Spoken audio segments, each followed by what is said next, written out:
Hi, everyone. Welcome to Tribe Talk. We're super excited to have you here with us today.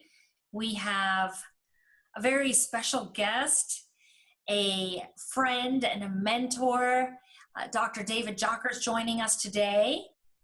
And so let's just let everybody jump into the room here today, and he'll be joining us shortly. Absolutely. I am super excited about today's podcast, Dr. V. Hearing Dr. Jockers talk is pretty incredible. And let me tell you a little bit about him. So he's a doctor of natural medicine. He's a functional nutritionist and corrective care chiropractor. He runs one of the hottest natural health websites at drjockers.com, which has gotten over 1 million monthly visitors.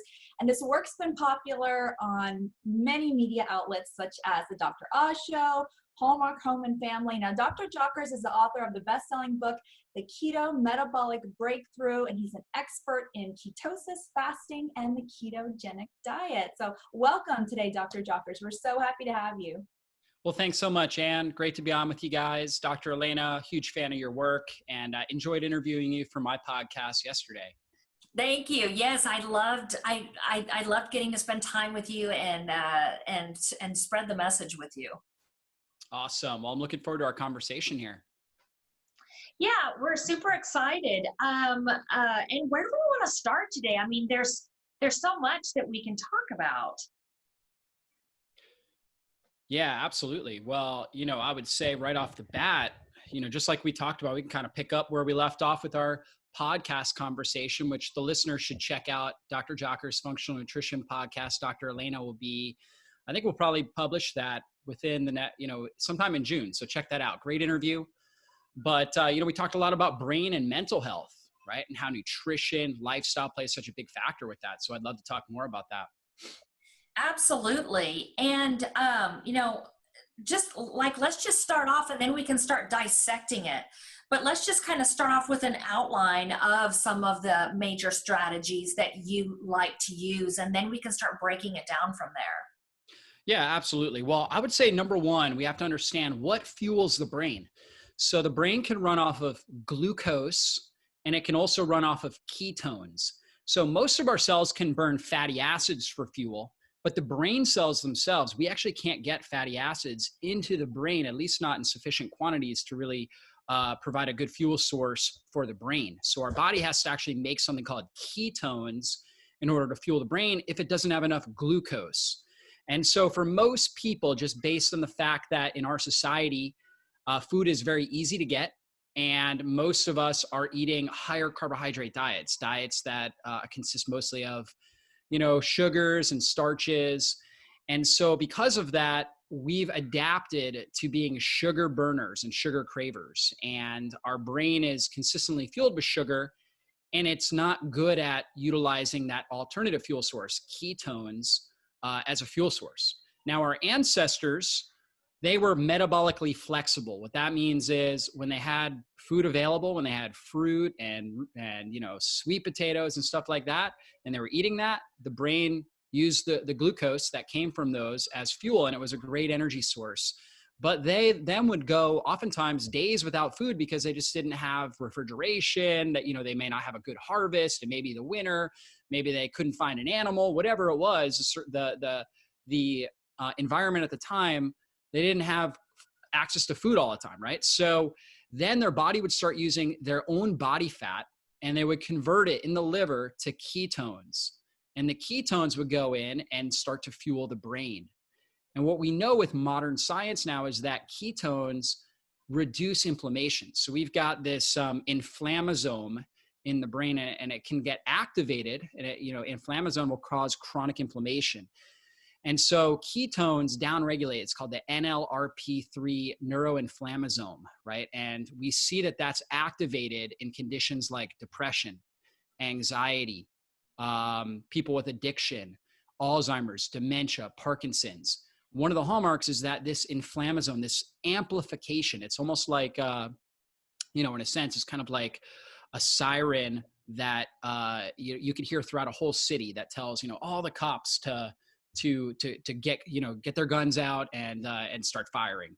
And so it's kind of what happens in the brain. And so it happens over a period of time when we're exposed to toxins, infections, blood sugar imbalances, all kinds of things that are insulting to our brain. All these little insults add up and they turn on this inflammasome.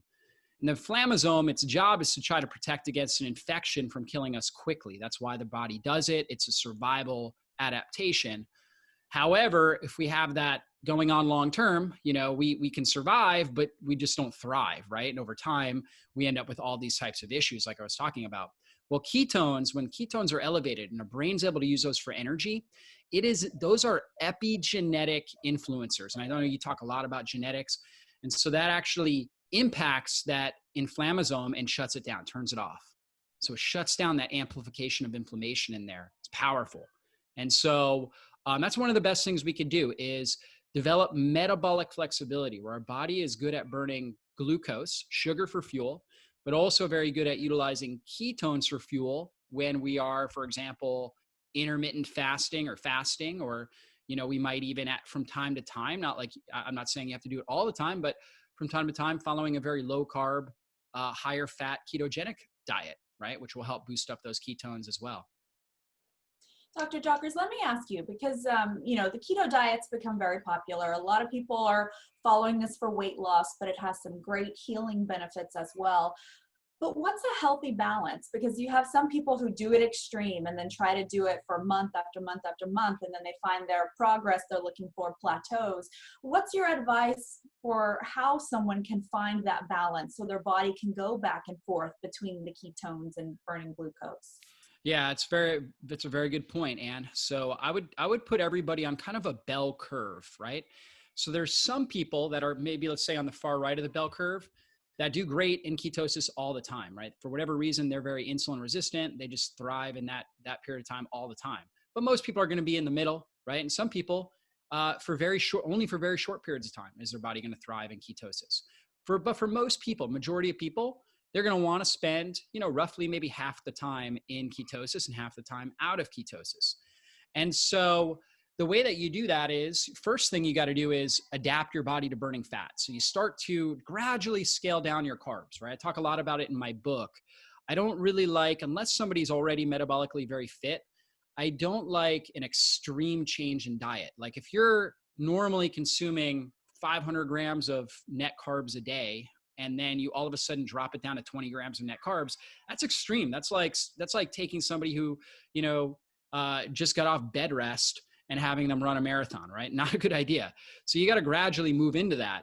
So you might, in my book, I talk about dropping 50 grams of carbs per week, right? So if you add up the amount of carbohydrates, net carbs, total carbs minus fiber, we don't count the fiber.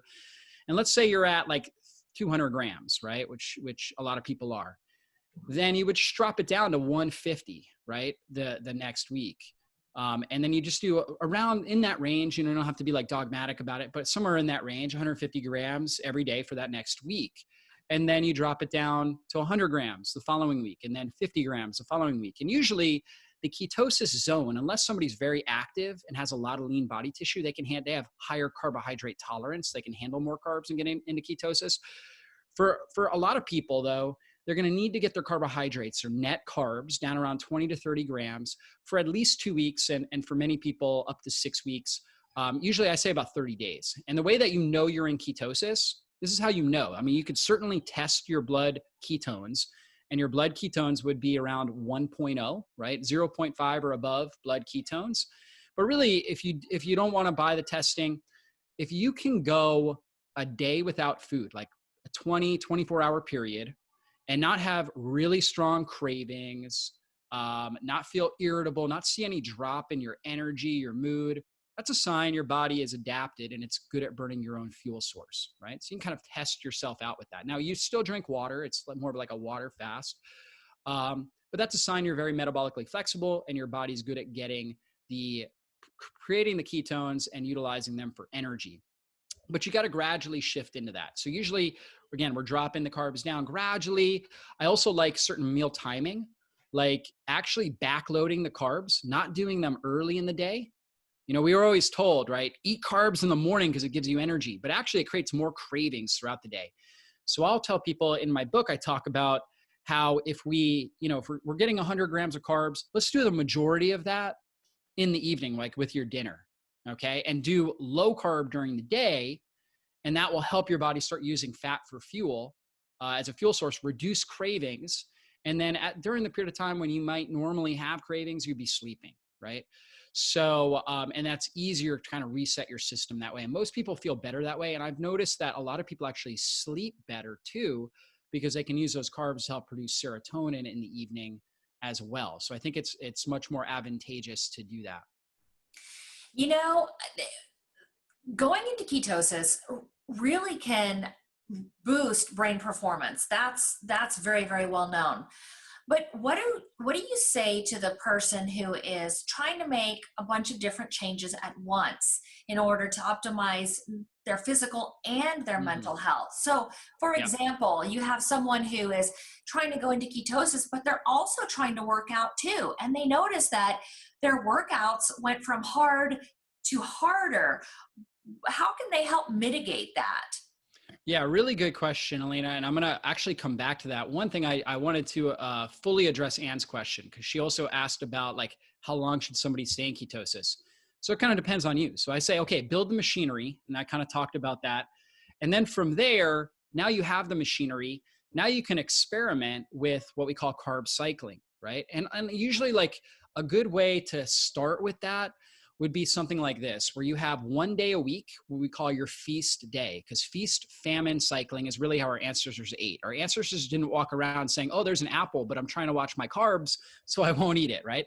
If the carbs were there, they're going to eat it. They're going to eat whatever was available to them. It just so happened that when food was available, they ate a lot of calories. And when it wasn't available, they ate very little to no calories. And so you want to kind of somewhat mimic that.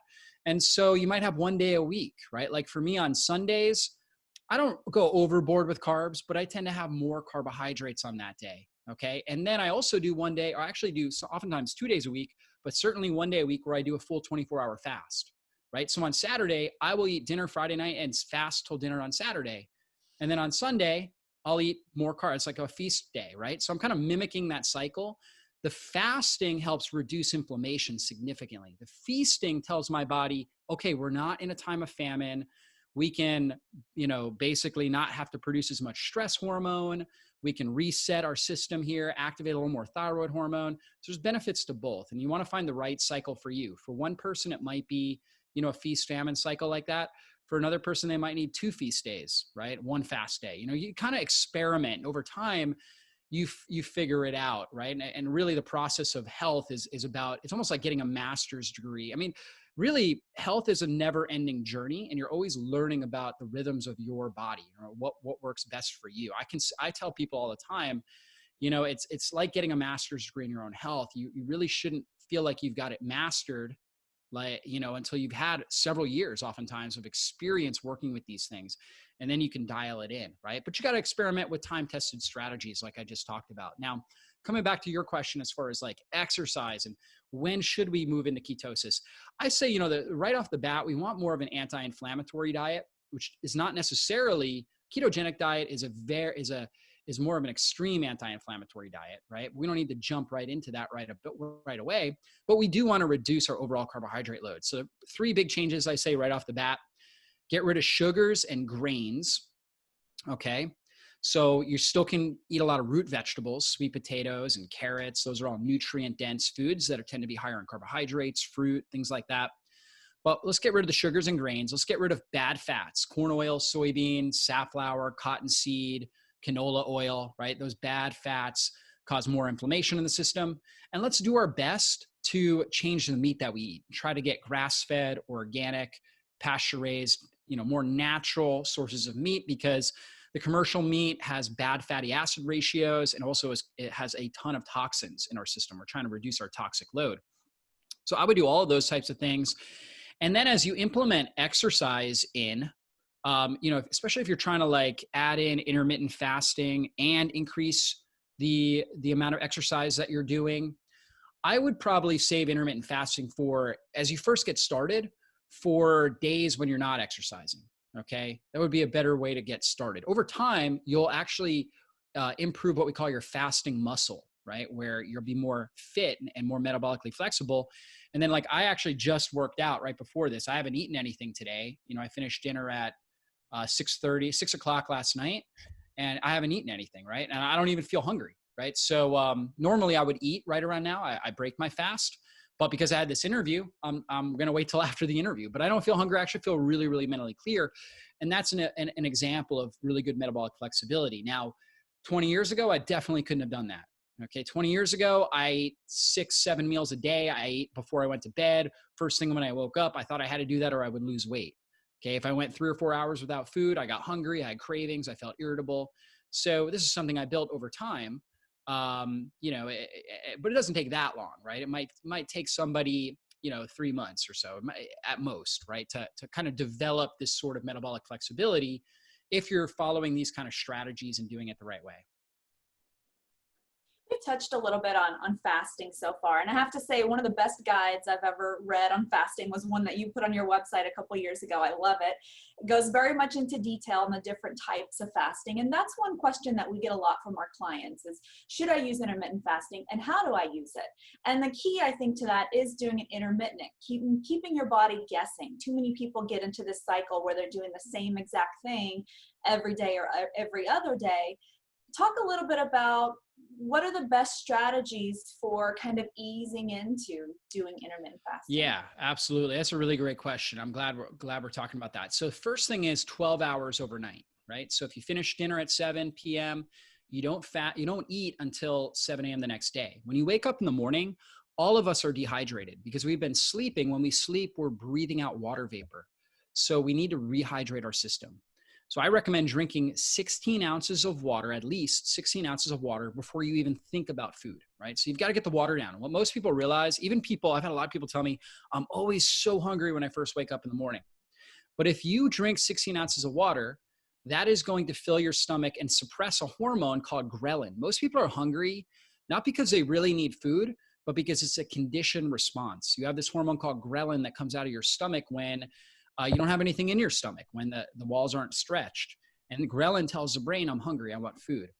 And so when you drink the water, it stretches the stomach, you suppress the ghrelin secretion, and then most people don't feel hungry. Most people find it easy to fast for at least an hour in the morning, or if not longer, if they hydrate well. Now, I also am a fan of doing a little bit of salt too, because a lot of people are, especially people that tend to have fatigue, that tendency and cravings, they tend to be deficient in minerals, right? So doing a little bit of salt, putting it on your tongue and drinking that water can make a big difference, right? And it can reduce nausea. Some people say, if I drink a lot of water in the morning, I feel nauseous, right? You do the salt, oftentimes it helps improve that because you're getting the minerals you need as well. So that's a great idea. Just do that right off the bat. And what I find is that most people find it quite easy when they start hydrating their body in the morning to fast about 14 hours, okay? At that point, you might start noticing more hunger, like real hunger, right? At that point. And so what I'll start people with, and it depends on the individual, right? So for like a fit male, right? Typically males, it's easier to push them into intermittent fasting than women, especially the hardest cases are lean, very active type A women, right? The reason why is that they're just, lots of stress hormones are already lean. So the body is sensitive to, burning fat because they already are very lean. So what I'll start most men with is going right to like a 16 or 18 hour fast at that point. Once they get kind of the simple fast down and hydrating in the morning.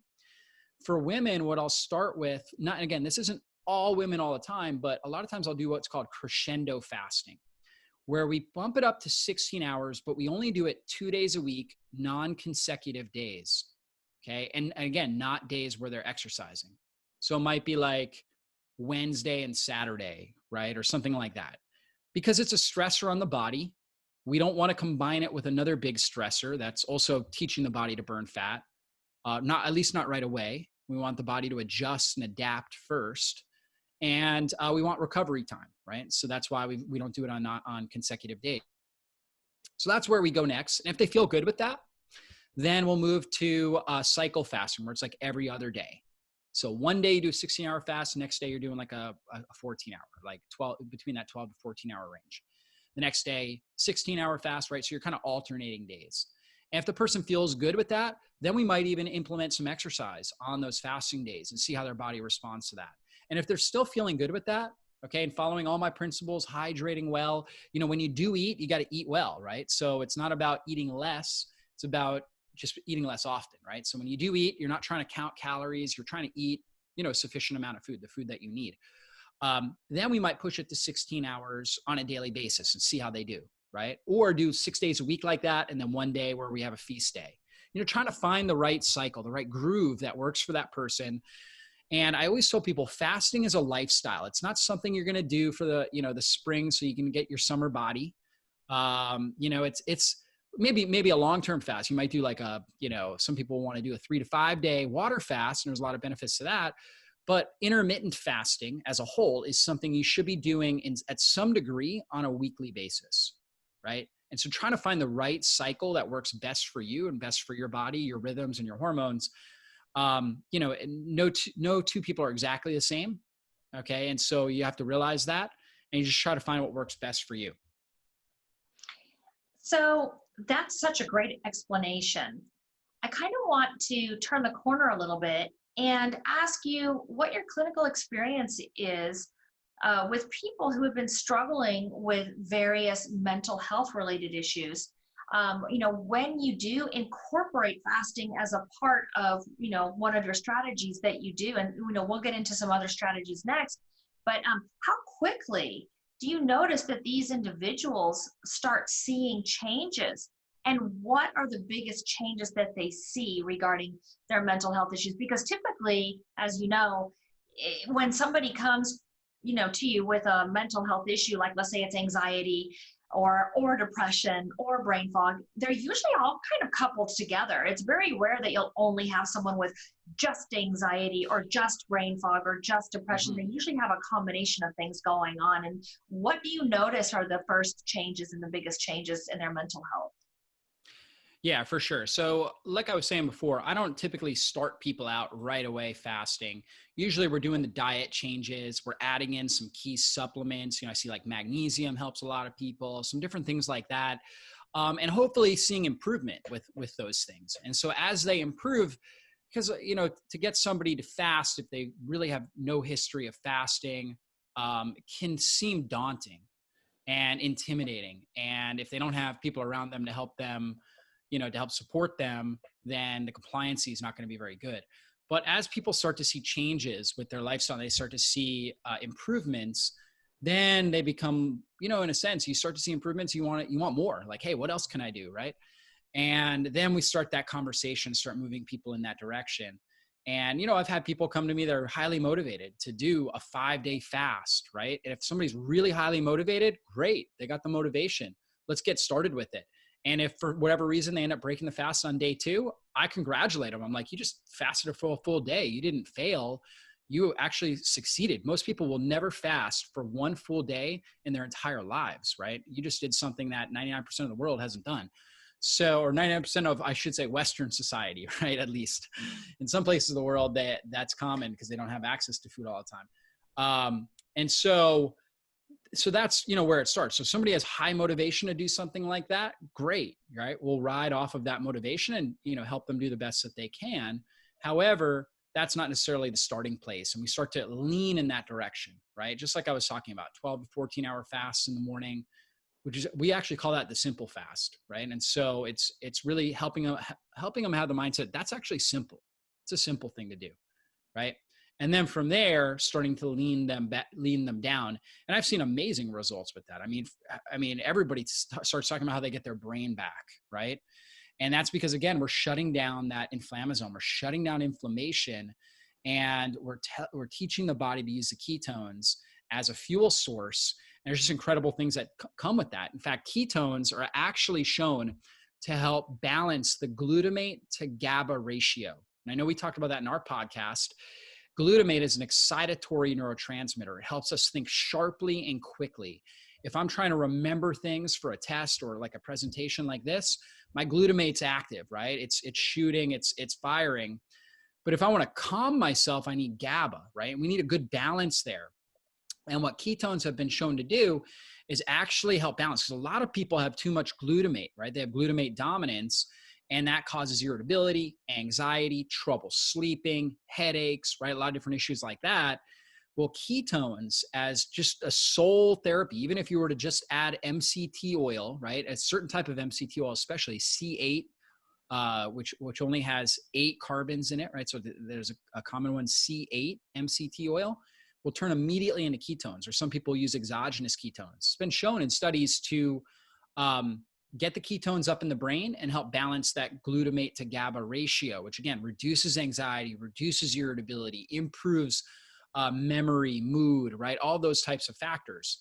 So a lot of, great things with that. In fact, they actually did a study where in a nursing home, they put MCT oil, right? They had this group of Alzheimer's patients and they put MCT oil in their food, right? And then they did like a cognitive test before, and they did this for, I think it was 30 days. Might be wrong about the time frame. But after 30 days or whatever the time frame was, they had them take this cognitive test again. And the people that had the MCT oil, and they were probably still eating, terrible food from the nursing home. But just adding the MCT oil, these people saw improvements, right? So just even something simple like that. So I like to add in some MCT oil. Simple thing to do. People can just add a little bit of C8 MCT oil, like to their meals. Some people like to put it in coffee, things like that. So, and then that can also make a change, right? Make a difference. And that can help them get more keto adapted, help them be able to use ketones as a fuel source more effectively, reduce cravings, and improve their brain. So before we get into some of your other strategies, I wanted to ask you about exogenous ketones. There are a lot of people who ask about exogenous ketones. What do you think about exogenous ketones, and when is the best time to use them? Yeah, I think exogenous ketones are a great breakthrough. I don't think there's something everybody needs, certainly not all the time. However, they are fantastic for somebody that's wanting to get keto adapted a little bit faster. So one thing that, people they go on a ketogenic diet, and I want to talk quickly about keto testing ketones. So a lot of people will get urine test strips because they're inexpensive. They'll go on a ketogenic diet and they'll start they'll urinate on the strips, and they'll say, I'm producing, the strips will show high ketones, and they'll say, oh, I'm in ketosis, but I feel bad. I don't feel good, right? I don't feel good. I'm irritable. I'm hungry. I still have cravings. I'm not getting the benefits here. When you're urinating out ketones, that's a sign you're not using the ketones. You need the metabolic machinery to use the ketones, meaning that you need certain enzymes, you need certain adaptations to take place in your cells and in your mitochondria in order to actually use the ketones for an energy source. So urine testing is actually not a good strategy. In fact, as you get more keto adapted, you'll notice less and less ketones on the urine strip because your body's actually using them for an energy source. Now, exogenous ketones can provide, so if you take somebody that's insulin resistant or a sugar burner, that's really hard for them to go more than 4 hours without a meal. And they eat a meal, okay, and then around that 3-hour mark, they take an exogenous ketone supplement, right? That 3 to 4 hour mark where they normally might have hypoglycemia and, have cravings and need to eat, they're going to feel better. And because the ketones are immediately getting into the system, right? And so they're going to feel better. Now, again, the body still needs to we're putting a lot of ketones in the system quickly, right? So you can use a little bit of those for energy, but still the body needs some adaptation time. But the more that the body recognizes that there's ketones in the bloodstream, because, throughout the history of mankind, we only had ketones in our bloodstream when we didn't really have access to food, or certainly, carbohydrate rich food. So then the body would get good at utilizing them. So the body doesn't know the difference between these exogenous ketones and our body's own production of ketones. All it knows is, hey, here's a fuel source. I should be using this for energy. I need to get good at utilizing this. So it's a way of teaching the body how to use ketones for fuel. You could also use the C8 MCT oil. I think the difference is that exogenous ketones are a little easier to use between meals, right? Because usually they're like, it's something you can just put in your water. Whereas like the oil, I mean, you could take a teaspoon of oil, right? But, it's not as pleasurable as like a good tasting, most of these things are flavored with like stevia and stuff like that. So you could take something like that. And usually they have electrolytes as well. So the exogenous ketones have salts. It's the beta hydroxybutyrate, which is the main ketone our body uses for energy, is attached to salts like magnesium, right? So there's usually magnesium in there, and calcium and sodium and stuff like that you need anyways, right? And when you're going on a low carb diet, your insulin levels drop. Insulin, not only does it cause, insulin is what brings sugar into the cells, right, to be used for energy. Insulin also tells the body to stop burning fat for fuel. So when insulin's high, you burn fat, you don't burn fat. Insulin's a fat storage hormone. Insulin also causes sodium retention, right? We hear a lot about being on a low salt diet, especially if you have high blood pressure. Well, we know high blood pressure, one of the main factors involved with high blood pressure for a lot of people, not for everybody, but for I would say the majority of people with high blood pressure, is insulin resistance, meaning they have too much insulin in their system. So that's causing more sodium retention. So those people do need to be on a low salt diet until they get rid of the insulin resistance, or until they go on like a ketogenic diet or fast, because that's a way to get rid of insulin resistance very quickly. So when you go on a ketogenic diet or you're applying intermittent fasting, you actually need more salts because you don't have as much insulin being released. So you end up excreting. You don't retain the sodium, you excrete more of the sodium. And a lot of people feel bad because of that. They might feel lightheaded, things like that. So you actually need salt. So you might salt your foods well. You don't have to oversalt. You eat a lot of trace mineral rich foods. I'm a big fan of like wild caught seafood, things like olives, for example, is a really good one. Avocados, your dark green leafy vegetables, all your meats have kind of natural sodium in it. Celery is really good. Fermented foods like sauerkraut, things like that. Really, really good. Seaweed, right? You can get like sea vegetable. They have a really good snack. It's called sea snacks. I don't know if you guys have seen those. It's basically like a sheet of seaweed with olive oil and sea salt on it. And it says strangely addictive on it. You would never look at seaweed and be like, I'm going to get addicted to that. But actually, believe it or not, it tastes amazing. And it's a really good thing to include in your diet, especially if you are going on a low carb diet, because you need that salt, right? So when you're taking the exogenous ketones, you're going to get some of the salts in there. So the electrolytes can play a role. But yeah, it can be really beneficial. For some people, they like to use it pre or post workout, and they notice results with it as well. For some people, they like to take it after meals, so I don't think it's necessarily something anybody needs. Like, I don't think it's an essential supplement, but it can be a helpful tool. I tried to get my daughter to eat those seaweed crisps and she wasn't having it. Oh, really? Those are pretty good. Let me ask you about food choices, because one thing I've noticed about people who are doing a keto diet, after a while, they tend to kind of start thinking, okay, 0 carbs, this is a great food for me to have. Let me put this ranch dressing all over my, plate because there's 0 carbs. Yet they won't touch a piece of fruit anymore because of the carbs. What is your advice for people on how they should maintain some balance and make sure they're still including some of those healthy choices in their diet? Yeah, absolutely. Well, just because something doesn't have 0 grams of carbs doesn't make it a healthy food, right? So you try to stick with healthy foods to begin with, right? So you're as much organic, wild caught, pasture raised, when it comes to animal products as you can. Things like avocados, olive oil, things like that.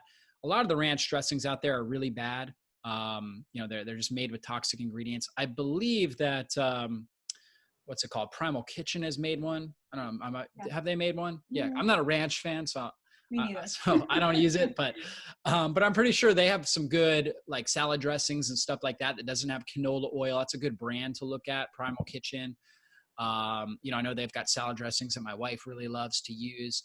I just, I put olive oil on stuff and things like that. So you're trying to, number one, really get nutrient dense foods. I think that's number one. I wouldn't worry about your non-starchy vegetables. Consume those to, as much as you want. For some people, they get more gas and bloating when they're doing them. I find that, steaming those can be helpful, but if you continually notice that, usually a sign that you're either not producing enough enzymes, or you have like a bacterial overgrowth in your small intestine. I always tell people, we call it broccoli test, right? So have either raw broccoli or lightly steamed broccoli, and that's it for the meal. And then see how you feel in 2 or 3 hours. And if you're noticing a lot of gas, bloating, things like that, you probably, you might benefit from a period of time on a lower, what we call low FODMAP diet, right? And maybe some digestive enzymes. And then I also have people do what we call a steak test, right? You eat a steak, that's the only thing you eat, okay? And then you give yourself, a few hours, 3 hours or so. If you feel great, that's a sign you digested it well. You produced enough stomach acid. If you don't feel good, if you feel like you've got indigestion, nausea, it's just kind of sitting there in your stomach, you feel really fatigued, those are all signs you're not producing enough stomach acid. So we may need to support your stomach acid levels. There's lots of ways to do that. And then I'll have people do what we call a fat bomb test, right? Where you take a fat bomb, which is basically usually like a coconut oil or almond butter based. It's really mostly fat. It's like 95% of the calories are coming from fat. That's why they call it the fat bomb. Sometimes it has chocolate in it and stevia, so it tastes good. But usually it's like 400 calories of just mostly fat. Okay. And you eat that. Okay. And again, you should feel good, right? You eat that, should feel fine. If you don't feel good eating that, you feel like you've got indigestion, bloating, gas, diarrhea, right? Different things like that. Maybe you break out with acne. It's all signs you're not getting good bile flow, right? So we need to support bile flow. So these are all the self tests you can do on yourself, little hacks that you can do that can help you kind of customize where you want your diet to be. For example, people that aren't producing enough stomach acid, we're tend to stay away from the red meat, right? We're gonna focus more on the white meat because you don't need as much stomach acid to break that down. And we're gonna focus a lot on things like ginger, apple cider vinegar, taking some apple cider vinegar in meals, with meals, and also like right before meals in water, lemons and limes. We might squeeze lemon and lime or apple cider vinegar right on the meat. So it actually starts the digestion process before it even goes in your mouth. So we might do, some different things like that to help. Chewing on some ginger root can really help with production of stomach acid. Taking some deep breaths before you eat, that actually helps with all these things. So we'll do things like that. For bile, we, certain, there's also supplements that help with all these things as well, right? Like betaine HCl for stomach acid. There's bile salts that help with bile flow, like choline and taurine, and different herbs like dandelion, bitters in general, like bitter herbs. Chewing on the ginger helps. Dandelion, cilantro, radishes, artichokes, right? So people that aren't producing enough bile, I tell them eat radishes or artichokes every single day, right? So doing that every day, or dandelion, something like that, one of those bitter herbs, have a cup of it every single day. I eat radishes every day, almost just about every day. I love the crunch. I like the flavor. I eat it almost every day. And that's got a lot of supportive nutrients for bile flow, right? Artichokes. I love artichokes. I like leeks. I like all those types of things. Really, really good for supporting good bile flow. Okay. And then for people that are noticing a lot of gas and bloating when they're eating a lot of these really healthy vegetables, broccoli, cauliflower, stuff like that, we might try some digestive enzymes and see if that helps. Otherwise, we might do some antimicrobials, right? So a supplement maybe with some antimicrobials to help kind of reduce some of the bacterial overgrowth in the small intestine. And for some of those individuals, they just feel better on what we call more of like a carnivore diet, right? Not that it's 100% carnivore diet, like that's all they're eating is meat, right? However, they may lean in that direction, right? Less vegetables, at least of the fermentable vegetables. They might still do some things like romaine lettuce a little bit, or zucchini, and some of these lower FODMAP vegetables. And we might do some supplements, to help support that, like some antioxidant supplements along with it. And then doing more of the animal based foods along with like olive oil, things like that have less fermentability in the small intestine, right? So everybody's a little bit different, and you can kind of customize that diet just based on how your body's responding to the foods that you're eating. And, if you're still seeing issues, even though you've tried to do that, then it's a really good time to work with, a functional health coach. And giving them that feedback, letting them know, hey, I've tried this steak test, I tried this, that really helps them have a good place to start, right? Because then they know where some of these issues are and how to address them. those are some really great self-diagnostic tools that you just shared with everybody. Those are some awesome pearls that you just gave out. Because, understanding how you feel after you eat a particular food can really tell us a lot about what it is that we need to do or what it is that we need to not do. But going back to nutrition, because that's, we're talking about a little bit of the nutritional strategies to determine digestion and things like that. But you had mentioned earlier that before you take people into ketosis, people that are dealing with some mental health issues, that you're implementing and, working on some other things first. What are some of these other strategies that you start with when you are working with someone with mental health issues? Yeah, for sure. I mean, we want to get them sleeping well. Sleep is when your brain detoxifies, right? So we've got to get the sleep dialed in. That's when you heal. So, we talked about, some of the early digestive, changes, not digestive, but nutrition changes to make. So we start right away. And the goal is to get them, to help them sleep better, right? And there are a lot of different things that we can do, create a good sleep sanctuary, good sleep hygiene strategies, and really working on dialing those in, getting them moving, just going out and taking a walk, getting out in sunshine, sun exposure, getting them going, grounding, like barefoot on grass, dirt, sand, different things like that, lots of deep breathing. So we want to teach the body that we're in a safe place. And when we're in a safe place, we can put energy into healing, right? So I think that is number one, and sleep is critical with that. Stress management, breathing practices, light movement, sun exposure. Those are all really, they're all free, and they're all things, tools that your body will use to help heal. So, and then also, let me just ask you one more question, and then we've got some of the guests today actually have some questions for you. So we'll jump into that next. But we had talked a little bit about this yesterday. What are some of your tried and true supplements that you like to use for people with mental health struggles? Yeah, well, absolutely. Well, I would say number one, magnesium. I've seen huge changes, huge results with magnesium. Most people are magnesium deficient. They say that we use magnesium like a car uses oil. The more stress that we're under, the more magnesium we're using it. We need it for over 300 reactions in the body. And it's one of those supplements, like, for example, when people take vitamin D, they usually don't immediately notice a difference. Okay. Whereas you take magnesium, if you're magnesium deficient, you notice it. You just notice your brain's calmer, you're more relaxed, you see it, right? And so I love using magnesium. A lot of people are very deficient in vitamin D, so that's a key factor, and that plays a huge role with neurotransmitter production, with neurogenesis in the brain, all these different factors. Omega-3 fatty acids, right? Another really important one. Also, I like, different types of antioxidants, depending on to just shut down neuroinflammation. But if we're going to try to really shut down neuroinflammation, we use a lot of things like resveratrol, quercetin, curcumin, which is, the active ingredient in turmeric. Okay. All those things can be great. Sometimes, EGCG, which is epigalactic catechin, which is in green tea, can be really beneficial in some cases. For some people, they need B vitamins, so trying to get some of those really great support supplements. But I would say the easiest one off the bat right away is magnesium. I mean, vitamin D also, it's very little to no side effects. I've never had somebody take vitamin D and have a side effect to that. Certainly you can get too much if you're taking really high doses for a really long period of time. But if you take the appropriate dosage, usually about 1,000 international units per 25 pounds of body weight, somewhere in that range, totally safe, right? And then if you're tested and your levels are really low, you might bump it up 2,000 IUs per 25 pounds of body weight to get it up to a good therapeutic range, and then go back, right, to 1,000 IUs.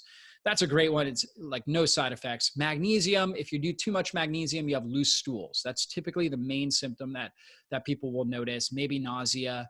If you have loose stools, you're doing magnesium, you have loose stools, either you're taking the wrong the wrong type, right? Magnesium oxide, for example, tends to be more of a laxative, right? Which can be good if you're constipated, but if you're trying to really get more magnesium into your brain. We know magnesium helps protect the blood-brain barrier. If you're trying to do that, then that's the wrong type, right? We want other types. There's magnesium glycinate, which is a really good one. Most people need more glycine amino acid anyways.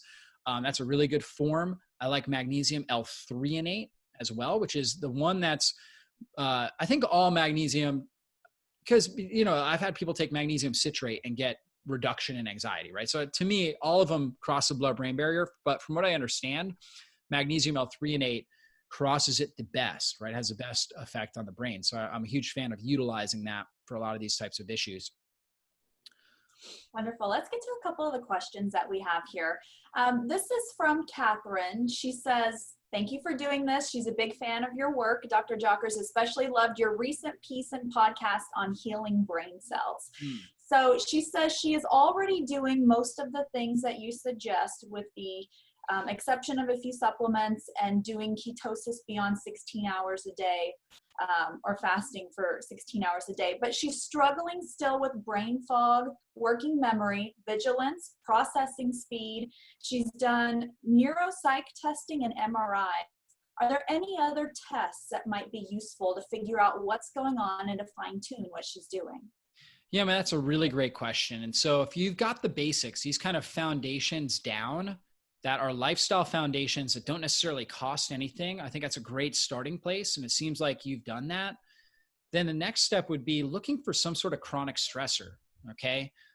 For example, mold, right? If you're breathing it, if you're in a house that has mold and mycotoxins and you're breathing that in on a daily basis, that is a massive stressor on your body. And that can absolutely, and one of the big things that affects your brain, right? And so you can absolutely have issues with that. Possibly you may also be dealing with a house that has really high EMFs, or like a neighborhood that has high EMFs. And so there are things you can do to help mitigate electromagnetic frequencies. That may be a factor as well. So these are things to look into. There also may be some sort of chronic infection, whether it's like a gut infection or a systemic infection like a Lyme's disease. So these would be things to investigate. Typically, when you have gone to the level you have and you're dialing in a lot of these strategies, you're using some really good supplements, and you've been doing this for a period of time and you're still not seeing the results, a really good time to look for a functional health coach at that point, because a lot of this stuff can be complicated. I mean, if you're seeing black mold in your house, clearly that's an issue. You need to get it remediated. You need to get air filtration. You need to get out of the house for a period of time. That's obvious. But for a lot of times, these things are just they're hard to pick up on, right? They're hard to know for sure if that's the case. There are certainly tests that you can do. I mean, you could do comprehensive blood analysis and see if there's high inflammatory markers and liver enzymes and things like that, which sometimes are the case.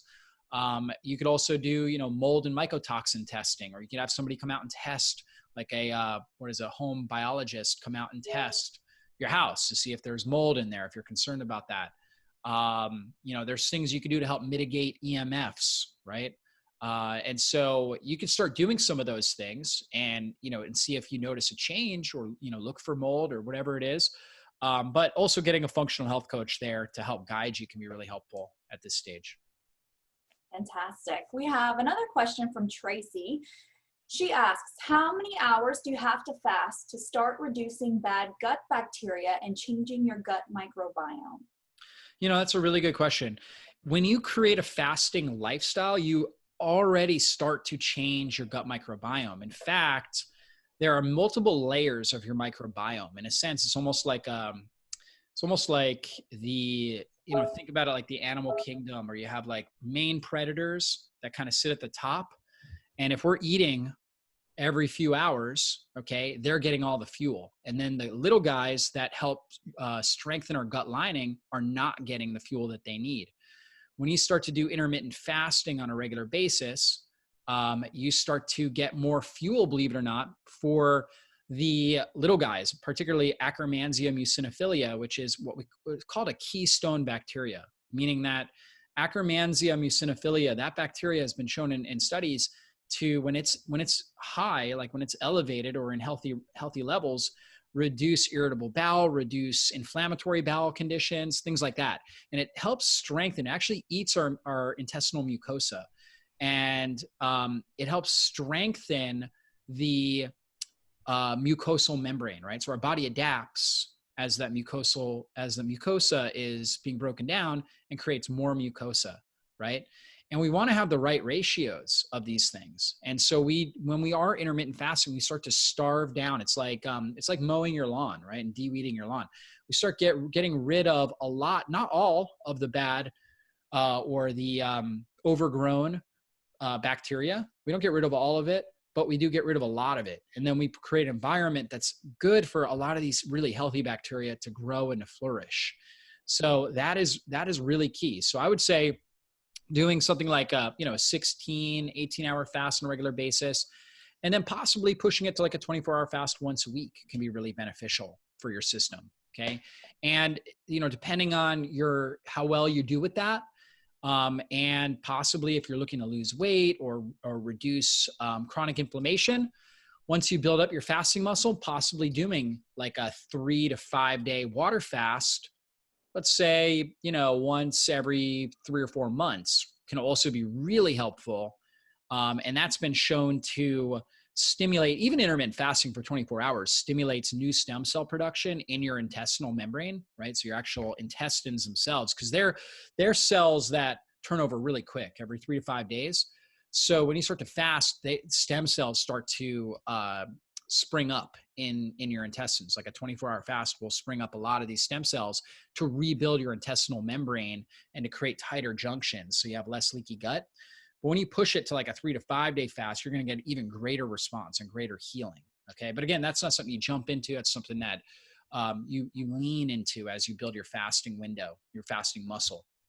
But yeah, I would say on a regular basis, doing like a 16-8 would be good to get changes there in the microbiome. And then of course, obviously making good dietary changes, your stress levels, all those things play a role with your microbiome.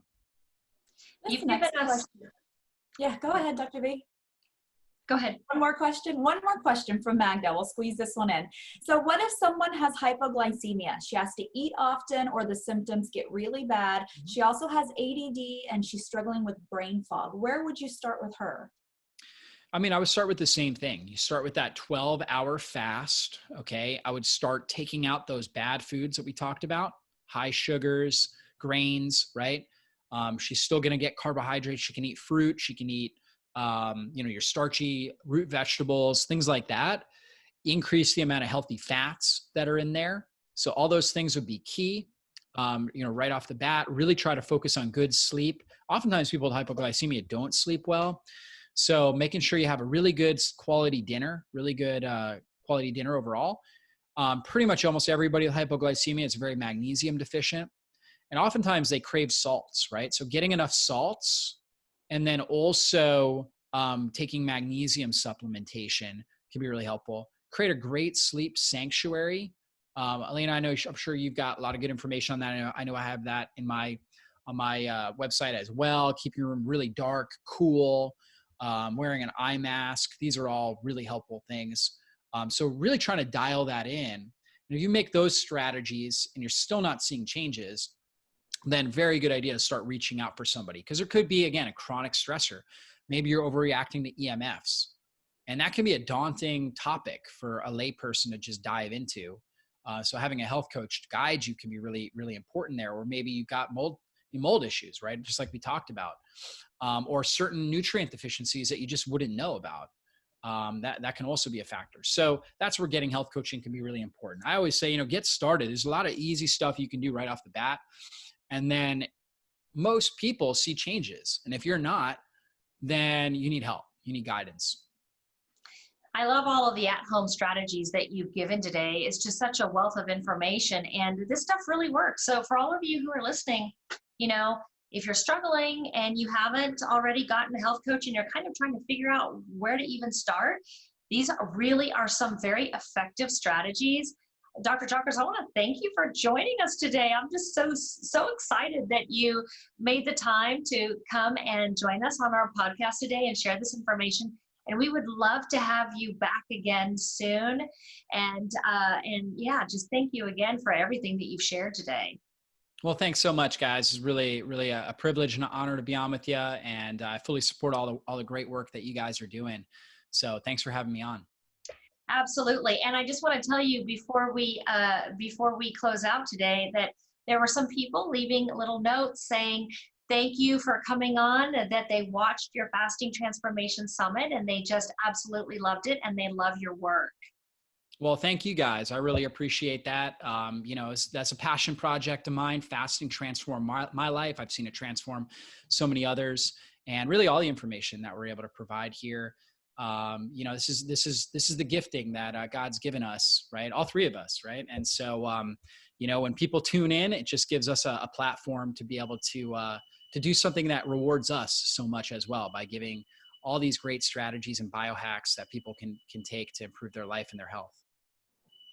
Absolutely. So we want to let everyone listening know we're not going to have a podcast next week. All of us on the MHH team will be off doing some team building together, but you'll want to join us the week after that. We have a really special guest who's going to be on to talk about red light therapy and some of the benefits that people are seeing, the health benefits from adding red light therapy, to your regular wellness routine. So you'll want to tune in, check your email. You'll get an email on that with a date and a time to tune in. Yeah, I love red light therapy. Used it this morning. Awesome. Thank you, everyone. Have a wonderful weekend. And don't forget to get some self-care in and get some sunshine and take your shoes off and walk in the grass this weekend. See you soon, everyone.